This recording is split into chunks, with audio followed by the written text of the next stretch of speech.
এটাকে আপনি কিভাবে দেখছেন?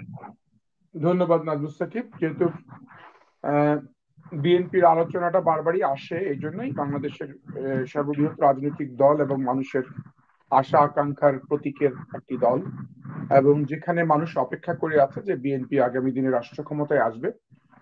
আমি একটি রিপোর্টের কথা কালকেই শুনছিলাম যে ইউএস ডিপার্টমেন্ট, মানে স্টেট ডিপার্টমেন্ট থেকে রিপোর্ট মানে তারা করেছে। তারা বিএনপির ব্যাপারে দুটি চ্যালেঞ্জ বের করেছে। একটি চ্যালেঞ্জ বের করেছে হচ্ছে বিএনপি যদি মনোনয়ন দিতে কোনো ভুল করে, মানে যে মনোনয়ন বিএনপির, কারণ ইউএস স্টেট ডিপার্টমেন্ট একটা বড় লিস্ট তৈরি করেছিল যখন 1/11-র পরে যে রাজনীতির বিষয়ে একটা বড় লিস্ট কিন্তু তারা তৈরি করেছিল একটা সময়, যে এই ব্যক্তিগুলোকে রাজনীতি থেকে বাইরে রাখতে হবে। সেই লিস্টটাকে তারা আবার বের করে নিয়ে আসার চেষ্টা করছে বা করেছে। সেটি একটা ব্যাপার, এবং ওইটা একটা চ্যালেঞ্জের পার্ট করেছে। তার মানে মনোনয়ন একটা বড় চ্যালেঞ্জ। ওটা এটা যেহেতু স্টেট ডিপার্টমেন্টের রিপোর্ট গুলো তারা পাশ করবে, মানে প্রকাশ করবে কি করবে না আমি জানি না, যেহেতু আমিও আরেকটি সূত্র থেকে জানলাম, কথা হচ্ছিল তখন। আরেকটি সূত্র বলছে যে বিএনপি চ্যালেঞ্জের পার্ট, যদি বিএনপি শুধুমাত্র আহ, মানে পশ্চাৎমুখী, মানে অতীতের, আমি বিএনপিকে যদি অ্যানালাইসিস দুইভাবে করে, যদি বিএনপির অতীতের অনেক গৌরবোজ্জ্বল ইতিহাস বিএনপির, সেগুলোর উপর বেস করে যদি বিএনপি শুধু পলিটিক্স করে যে হ্যাঁ আমরা শহীদ রাষ্ট্রপতি জিয়াউর রহমান মুক্তিযুদ্ধের ঘোষক, কিংবা এই ধরনের বেস করে যদি তারা পলিটিক্সটা করে, অগ্রমুখী কোনো জিনিস, সামনের দিকের কোনো জিনিস যদি খুব একটা বেশি সামনে না নিয়ে আসতে পারে, কিংবা কোন একটা ব্যক্তি কেন্দ্রিক যদি রাজনীতিটা করে, যে কোনো একটা ব্যক্তির ছবি ব্যবহার করে, ব্যক্তির মার্কার ব্যবহার করে, তাহলে সেই ব্যক্তির কারণে কিংবা ওই ছবির কারণে, ওই মার্কার কারণে অনেক মানুষ, যে যেহেতু হ্যাঁ এবং না ভোটের একটা ব্যবস্থা আছে এবার আরপি অনুযায়ী, সেখানে অনেক না ভোটও করতে পারে। ওরা আরো আরো গভীরেই করেছে। আমার কাছে মনে হচ্ছে যে এই রিপোর্ট গুলোকে যদি আপনি অ্যানালাইসিস করেন, যে আসলে আমরা যারা রাজনীতি করি, আমরা রাজনৈতিক বক্তৃতা মঞ্চে সব জায়গায় কিন্তু আমরা আমাদের পেছনের কথাগুলোই বলি, কারণ মানুষ এই পেছনের কথা সেই পারলে। এটি একটি আওয়ামী লীগের সংস্কৃতি। আওয়ামী লীগ তারা একদম 66-র 6 দফা থেকে শুরু করে সবসময় বক্তৃতার সময়। এই 66-র 6 দফার সম্পর্কে বলা শুরু করে, শেখ মুজিবের ইতিহাস বলতে থাকে। একটা মৃত মানুষের ইতিহাস যদি আপনি বলতে থাকেন 20 মিনিট মানুষের সামনে, তবে এটা কিন্তু বিশ্বের কোনো দেশে এই রাজনীতি চর্চাটা নাই। আপনি আমেরিকায় যখন কেউ বক্তৃতা দিবে, তখন সে লিঙ্কনের ব্যাপারে নামও নিবে না, তাই না? জর্জ ওয়াশিংটনের কথাও কেউ বলবে না। তা ধরেন এটা বলে না, বাট আমাদের বলতে হয়, যেহেতু আমাদের একটা সংস্কৃতি চলে আসছে দলের ব্যাপারে বলতে হয়, ফলে এই কালচারটা আমরা ধরে রেখেছি। কিন্তু এই কালচার যদি ধরে রাখিও, এটা একটু কমিয়ে দেওয়া উচিত টাইমিংটা। ধরেন যদি 5 মিনিট বলি, এটাকে 1-2 মিনিটে নিয়ে আসা উচিত, একটু কিছুটা প্রোগ্রেস, মানে সংস্কারের কিছুটা জায়গা আর কি, রাজনৈতিক সংস্কার নিয়ে যেহেতু আমরা কাজ করি। তারপরে আমাদের রাজনীতিতে যেমন আরেকটি সংস্কার রয়েছে, আমি তো এই এই ঠিক আপনার এই প্রশ্নের শুধু প্রবলেম গুলোই বলি, কিন্তু চ্যালেঞ্জ গুলো বলি, সম্ভাবনা গুলো বলতে চাই না, সম্ভাবনা অনেকে জানেই। চ্যালেঞ্জ গুলো বললে কি হবে, ওই যে বলেছি যে যদি আবার কোন সিন্ডিকেট চাকর বাকর নির্ভর যদি আবার মনোনয়নটা হয়, ধরেন আমার আমার ড্রাইভার তাকে চাচ্ছে, আমরা অনেক সময় দেখবেন না, অনেক ব্যাংকে ব্যাংকে নিয়োগ হচ্ছে, একটা যে ব্যাংকে দেখা যাচ্ছে যে নিয়োগকর্তা সে গাড়িতে বসা, তার ড্রাইভার বলছে আমার কিন্তু এই লোকটাকে চাকরি দিতে হবে। ফলে মেইন যে লোক সে কিন্তু চাকরি পায়নি, ড্রাইভারের কথা কিন্তু চাকরিটা সে দিয়ে দিয়েছে, কারণ ড্রাইভারকেও খুশি রাখতে হয়, তার গাড়ি চালায়, ঠিক আছে। ড্রাইভারও ভেবেছে, যে ড্রাইভারও বলেছে যে আপনি আমাকে 2 মাসের বেতন না দিলেও চলবে, মনে করেন। কেন? আমি যেহেতু একটা লোকে চাকরি দিয়ে দিচ্ছেন, সেখানেও কিছু পাচ্ছে, তার মানে মালিকও যাক বেঁচে গেলাম, 2 মাসের বেতন দিতে পারলাম না, তার মানে আপনি দেখেন কিভাবে আপনি মানে একটি নষ্ট পথে যাচ্ছে। এগুলো কিন্তু অনেক সময় হয়, ইমোশনাল ব্ল্যাকমেইলিং করে পলিটিক্সে। কখনোই ইমোশনাল ব্ল্যাকমেইলিং করার কোনো জায়গার সুযোগ সৃষ্টি করতে দেয়া উচিত না। থার্ড পার্টি ডিপ্লয়েড করে যে পলিটিক্স গুলো হচ্ছে থার্ড পার্টি, ধরেন আপনি নিজে বদনামের ভাগী হচ্ছেন না, আপনি তৃতীয় পক্ষকে দিয়ে আপনি আপনার সেই বদনামের কাজগুলো করিয়ে নিচ্ছেন। মনোনয়ন ক্ষেত্রে যদি এগুলো হয়, সেগুলো কিন্তু কিন্তু আপনি সিস্টেমে আসেন, সিস্টেমে এবার করে বলেছে কি বিএনপি এক পরিবার থেকে একজনের বেশি আসবে না, ঠিক আছে, কারণ অনেক পরিবার, যে পরিবারের দিকে তাকাবেন, সে বাবা হয়তো বড় লিডার, সে চায় তার সন্তানদেরকেও বড় লিডার বানাতে। তাড়াতাড়ি জীবদ্দশায় সে এমপি করে দিতে চায়, কারণ সে মারা গেলে যদি এই সন্তানের অস্তিত্ব না থাকে। আমি অনেক দেখেছি যে হার্ভার্ড থেকে পড়াশোনা করে নিয়ে আসছে, ক্যামব্রিজ থেকে, বিভিন্ন জায়গা থেকে, অক্সফোর্ড থেকে পড়াশোনা করে আসছে, বাবা আছে তো সম্মান পাচ্ছে, বাবা নাই তো তার 2 পয়সার দাম নাই। তার মানে ওর লিডারশিপ ডেভেলপ করেনি, ওর পলিটিক্যাল গ্রোথ নাই, ওর পলিটিক্যাল প্রোডাক্টিভিটি তৈরি হয় নাই, বা ট্র্যাক রেকর্ড তৈরি হয় নাই। কিন্তু বাবার কারণে সে রাজনীতি করে যেতে চায়, করে, এটা করছে, এটাও একটা প্র্যাকটিস, কিছু করার তো নেই, আপনি বন্ধ করতে পারবেন না।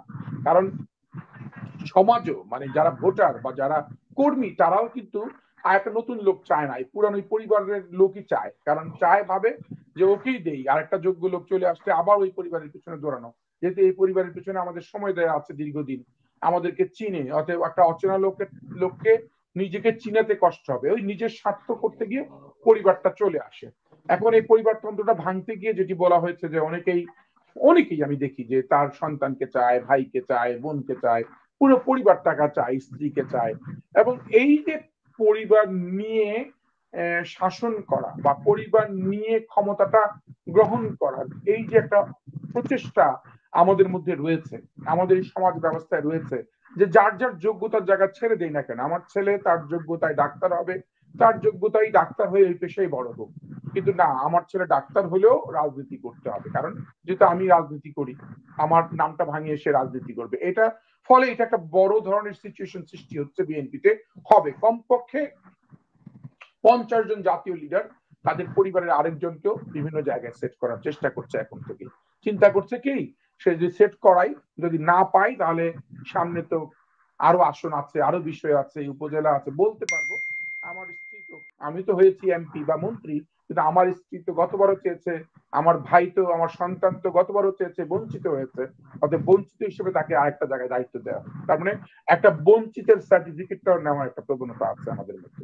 আপনাকে খুব অ্যানালাইসিস করতে হবে, কিন্তু খুব মানে গভীর, এবং অ্যানালাইসিস গুলো গভীরে ভাবতে হবে, মনস্তাত্ত্বিক ভাবে অবস্থানগুলো ভাবলে আপনি বুঝতে পারবেন। বিএনপি আরেকটি অগ্রগতি করেছে, যেটি একটা ব্যক্তি দলীয় পদ পদবি থাকলে আর সে এমপি নির্বাচন করতে পারবে না, তার মানে তাকে দলীয় পদ পদবি ছেড়ে দিতে হবে, তারপরে আর একটা লোককে সুযোগ দেওয়া, এটা একটা ভালো ভালো অধ্যায়।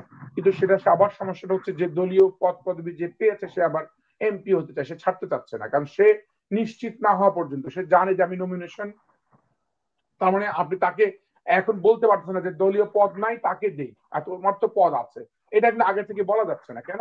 কারণ ওই ব্যক্তি তো দলীয় পদ ধরেই রেখেছে, কারণ সে বলতে চাচ্ছে যে হ্যাঁ ঠিক আছে, দলীয় পদ রাখবো না, আমাকে দেয়ার পরে, তার মানে সে কিন্তু কোনো খুঁটি ছেড়ে দিতে চাচ্ছে, সব খুঁটি চাই। ফলে এটা একটা একটা কমপ্লিকেটেড সিচুয়েশন।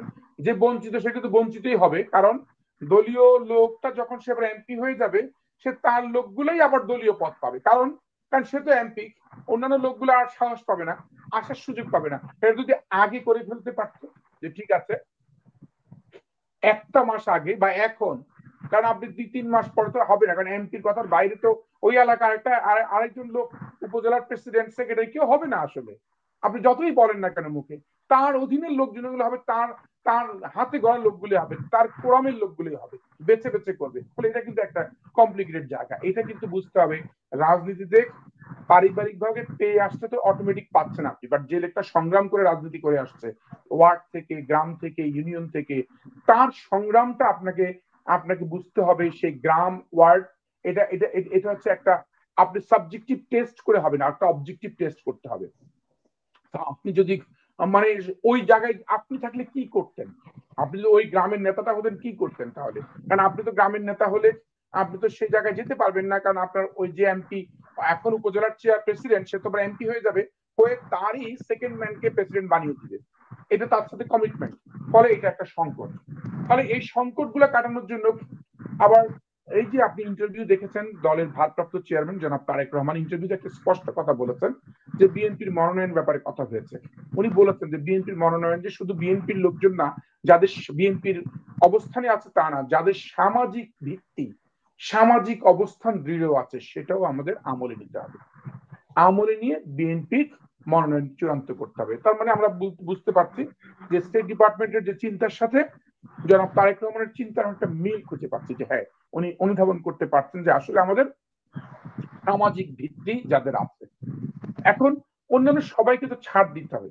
যদি এক ব্যক্তি আপনি যদি এক ব্যক্তির দিকে তাকিয়ে থাকেন যে তারেক রহমান সব সিদ্ধান্ত নিবে, সেই বাস্তবায়ন করবে, সেই আপনাকে পিটাবে, সেই আপনাকে বহিষ্কার করবে, তাহলে সব তো তার উপর দোষটা বর্তাবে। কিন্তু আপনাকে তো ভূমিকা রাখতে হবে। যেমন ধরেন আমাকে সারা ধরেন আমার এলাকা সারাক্ষণই ডাকে, ভাই আসেন আসেন আসেন, এমপি হন, আপনি আসলেই হবে, আপনি সংসদে কথা বলতে পারবেন, আপনি রাজনীতি করলে, ধরেন সারাক্ষণই কিন্তু ফোনটা আসে। তা আমাকে তখন উত্তরটা দিতে হয় যে আমি যদি শুধু এমপি হওয়ার জন্য রাজনীতি করি তাহলে এটা ভুল হবে, ভুল চিন্তা হবে, নাম্বার ওয়ান।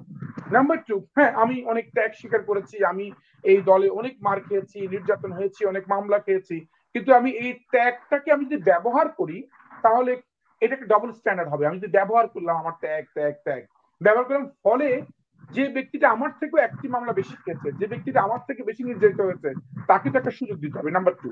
নাম্বার থ্রি, আমার পরিবারের আমি চাই যে ঠিক আছে আমার মাও রাজনীতি করে, আমি রাজনীতি করি, তাহলে আমার মাকেই যদি রাজনীতিতে ছেড়ে দেই, আমি ছাড়টা দেই যে ঠিক আছে যে আমার মাকেই রাজনীতি করুক, তাহলে সেখানে আমার চাওয়াটাও তো একটা মানে একটা একটা অযাচিত চাওয়া হবে, অতিরিক্ত চাওয়া হবে, চাওয়াটাও তো ঠিক না। হ্যাঁ আমি চাইতে গিয়ে দেখাইলাম যে আমি চাই, আবার বঞ্চিত দেখালাম, ওই ডবল স্ট্যান্ডার্ডের নাটকটাও করার প্রয়োজন নাই। ফলে এই বিষয়গুলো কিন্তু আমরা করি না। মানে আমার কথা হচ্ছে আমরা সবাই কাগজে কলমে যা বলি, যা লিখি, কিন্তু সেটা প্র্যাকটিসটা করি না। কিন্তু পলিটিক্যাল পার্টিতে সে প্র্যাকটিসটা করা উচিত। সে প্র্যাকটিসটা করার জন্য এই ধরিয়ে দেওয়ার লোক দরকার। এই যে আমি ধরিয়ে দিলাম এখন আপনার সাথে 5-7 মিনিটের কথায় কয়েকটা জায়গা, এই ধরিয়ে দেওয়ার জায়গাগুলো যদি আমরা অনুধাবন করি, আমরা চর্চা করি, তাহলে ভালো হবে আমাদের। তাহলে বিএনপির মনোনয়ন নিয়ে কোনো শঙ্কা থাকবে না এবং বিএনপি ভালোভাবে মনোনয়ন দিতে পারবে এবং ভালো